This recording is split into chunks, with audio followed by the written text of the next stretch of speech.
सुप्रभात प्यारे बच्चों। 11वीं सामान्य हिंदी के कोर्स में काव्य खंड के अंतर्गत निर्धारित जितने पाठ हैं उनमें से प्रथम पाठ साखी का अध्ययन आज हम करेंगे। इस पाठ को पढ़ने से पहले सबसे पहले काव्य खंड या गद्य खंड से किस तरह के प्रश्न आपको पूछे जाते हैं इसके संदर्भ में जान लें।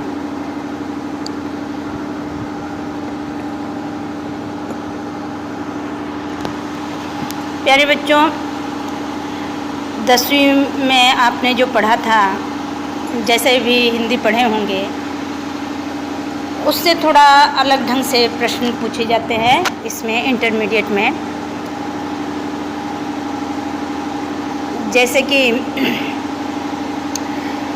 मान लीजिए ये साखी जो कविता है इसमें के 3 छंद दे दिए गए हों और इन तीनों छंदों के आधार पर 5 प्रश्न बनाए जाते हैं। एक प्रश्न कि प्रस्तुत पद्यांश का संदर्भ लिखिए। दूसरा प्रश्न, इसमें से कोई भी 1-2 लाइन 1-2 पंक्तियाँ रेखांकित कर दी जाती हैं और उसके भाव लिखने को कहा जाता है। फिर इसी में पूछ लिया जाएगा कि बताइए इसमें कौन सा रस प्रयुक्त हुआ है या किस छंद में ये कविता लिखी गई है। ये चौथा प्रश्न हो गया। या ये प्रश्न ये भी बन सकता है कि जैसे मान लीजिए कोई भी शब्द दे दिया, जैसे अनंत शब्द है, अनंत शब्द, तो इसमें अनंत शब्द का पूछ लिया कि बताइए इस पंक्ति में अनंत अनंत शब्द आया है, इसमें कौन सा अलंकार होगा, तो अलंकार पूछे जा सकते हैं। इस तरह से कुल मिला के, या किसी भी शब्द जैसे लोचन शब्द है तो लोचन शब्द का पूछ लिया गया कि आप बताइए कि लोचन शब्द का क्या अर्थ है। तो इस तरह से 5 प्रश्न पूछे जाते हैं कि यानी एक अवतरण दे दिया जाएगा, चाहे गद्य में भी ऐसा ही पूछा जाता है और पद्य से भी ऐसा ही पूछा जाता है कि एक बड़ा सा अवतरण या पैराग्राफ दे दिया गया, उस पैराग्राफ से 5 प्रश्न बनते हैं और जो कि 2-2 नंबर के होते हैं, यानी कुल मिला करके 10 नंबर का अंक होता है कि 10 अंक के प्रश्न पूछे जाते हैं। गद्य से भी 10 अंक के और पद्य से भी 10 अंक के। तो इस तरह के प्रश्न आपके पूछे जाते हैं। इसलिए आज से मैं शुरू कर रही हूँ काव्य खंड के अंतर्गत प्रथम पाठ साखी, जो कबीरदास द्वारा रचित है। तो आपको इन पाठों को ध्यान से पढ़ना है और इसको समझना है और इसके भाव या इससे संबंधित प्रश्न जो है इसके उत्तर को आपको लिखना है। तो जो भी मैं पढ़ाऊँ उसको ध्यान से पढ़िए और जो कुछ भी बताती हूँ, जैसे इसमें रस, छंद, अलंकार, भाषा, शब्द शक्तियाँ और शब्दों के अर्थ, इसको ध्यान से पढ़िए, ध्यान से देखिए, ध्यान से सुनिए और फिर इससे संबंधित एक कॉपी बनाइए, उसमें उसे लिखिए। तो अब हम इसको देखेंगे। प्यारे बच्चों, ये जो पाठ है ये निर्गुण भक्ति शाखा के सर्वश्रेष्ठ कवि कबीरदास द्वारा रचित है। आप बचपन से ही कबीरदास के दोहों को पढ़ते आए हैं, सुनते आए हैं। तो जैसा कि आप कबीरदास के बारे में जानते हैं, हम सभी जानते हैं, कबीरदास जी एक संत कवि थे और कवि के अलावा वो एक समाज सुधारक थे, एक युग दृष्टा थे, एक विचारक थे और एक भक्त कवि थे। आप अगर उनके समस्त साहित्य को देखेंगे तो वो एक युग दृष्टा के रूप में, एक समाज सुधारक के रूप में हमारे सामने आते हैं। कबीरदास जी स्वयं पढ़े लिखे नहीं थे। आपने पढ़ा भी होगा उनकी जीवनी में कि वे स्वयं पढ़े लिखे नहीं थे। तो फिर प्रश्न ये उठता है कि तो फिर किसने लिखा? उनकी जो रचनाएं हम बीजक नामक ग्रंथ में संकलित हैं, जिसे हम कबीर की रचनाओं के नाम से जानते हैं, ये किसने लिखा? तो देखें, कबीरदास जी तो पढ़े लिखे नहीं थे, वो एक समाज सुधारक थे। वो जहाँ जहाँ भी जाते थे वहाँ के लोगों की ही बोली में, भाषा में अपनी बातें कहते थे, लोगों को समझाते थे, और जो कुछ भी वो कहते थे उनके जो शिष्य थे, शिष्य ही उसे लिख लिया करते थे। काव्य करने की शैली किसी में भी हो सकती है, जैसे एक अनपढ़ व्यक्ति भी गाना गाता है, कविता कर सकता है, क्योंकि कविता भावनाओं की अभिव्यक्ति है। व्यक्ति जो अनुभव करता है भावनात्मक रूप से, उसे वो बोलता है। तो कबीरदास जी भी इसी तरह से वो साधना करते थे, तो ईश्वर के संदर्भ में जो उन्हें अनुभूति होती थी, समाज को देखते थे, संसार की वास्तविकता को देखते थे, तो उन्हें जो अनुभूति होती थी उसके बारे में वो कहते थे और उनके शिष्य उसे लिख लिया करते थे। इसीलिए उनके शिष्यों द्वारा लिखी हुई ये बातें ही कबीरदास की रचना के रूप में जानी जाती हैं। प्यारे बच्चों, कबीरदास जी के द्वारा रचित या उनके जो कुछ भी उन्होंने कहा, कुछ उन चीज़ों को उनके शिष्यों ने कई तरह के छंदों में लिपिबद्ध किया, लिखा। तो कुछ दोहा छंद में, कुछ गे पदों के रूप में, कुछ चौपाई वगैरह छंद में लिखा गया। आज जो हम साखी नामक कविता को पढ़ेंगे, ये दोहा छंद में रचित है,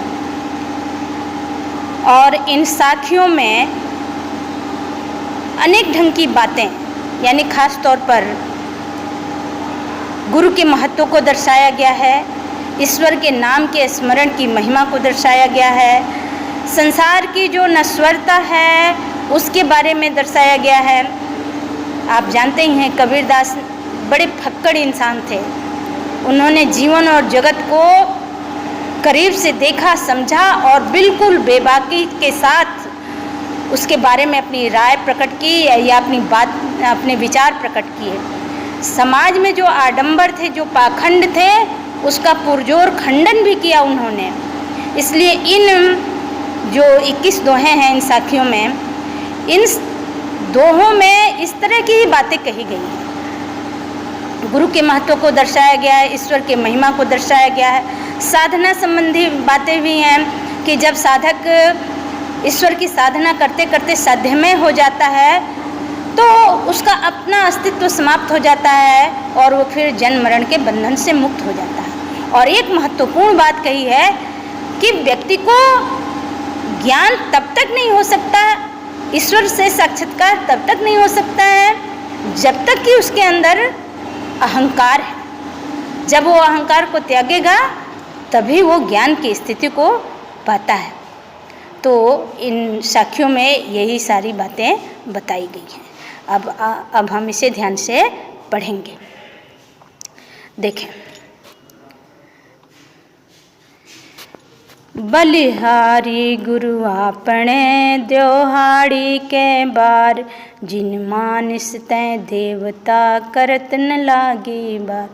सतगुरु की महिमा अनंत अनंत किया उपकार, लोचन अनंत उघाड़िया अनंत दिखावण हार। पहला जो छंद है इसमें गुरु की महिमा को दर्शाया गया है। यहाँ से पहला छंद, बलिहारी गुरु आपने द्योहाड़ी के बार, जिन मानस तै देवता करत न लागी बार।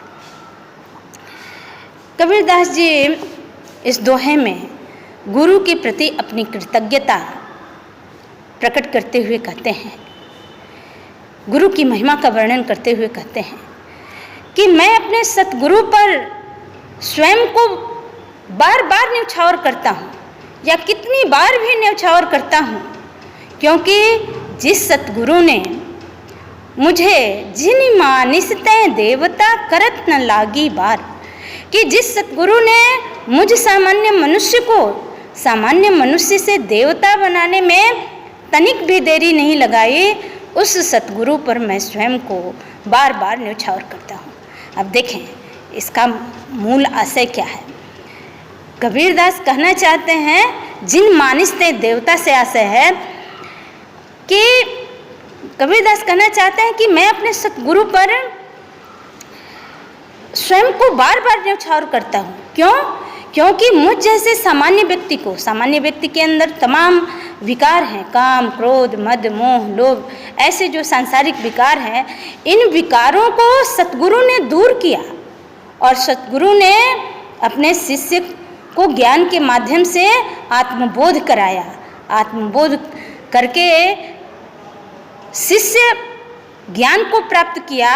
इस कारण शिष्य अपने सतगुरु पर स्वयं को न्यौछावर करता है कि जिन मानिस्ते हूँ देवता, कि सतगुरु ने मुझ सामान्य मनुष्य को देवता बनाने में तनिक भी देरी नहीं लगाई। कहने का भाव क्या है कि जब तक कि मेरे अंदर ये तमाम सांसारिक विषय विकार थे, तब मुझे ज्ञान नहीं था,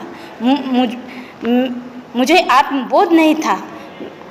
जब गुरु के ज्ञान से शिष्य ने आत्मबोध प्राप्त किया, तब वह आत्मा के सर्वव्यापक स्वरूप को जान लिया और सर्वव्यापक स्वरूप को जानकर उसने ब्रह्म को पहचान लिया। इसलिए वो कहते हैं कि मुझे सामान्य मनुष्य से उन्हें देवता बना दिया। ऐसे सतगुरु पर मैं स्वयं को न्यौछावर करता हूँ। देखिए, जहाँ पर भी भक्ति विषयक, ज्ञान विषयक, नीति विषयक बातें कही जाती हैं, वहाँ शांत रस होता है। तो रस की दृष्टि से इसमें शांत रस है। आप देख रहे हैं सारे दोहा छंद में रचित हैं। कबीरदास की भाषा को पंचमेल खिचड़ी या सधुकड़ी भाषा कहा जाता है, इसलिए भाषा इनकी सधुकड़ी है। अब लक्षणा शब्द शक्तियाँ हैं, क्योंकि सब चीज़ अभिधार्थ में नहीं है। जो बातें ये कह रहे हैं सीधी सीधी उसी अर्थ में नहीं है, बल्कि एक मुख्य अर्थ के बाधित होने पर एक विशेष अर्थ निकलता है, उसे वहाँ पर लक्षणा शब्द शक्ति काम करती है। तो शब्द शक्ति है लक्षणा। और जहाँ पर भी एक ही शब्द कई बार आए और अलग अलग अर्थ निकले, वहाँ यमक अलंकार होता है।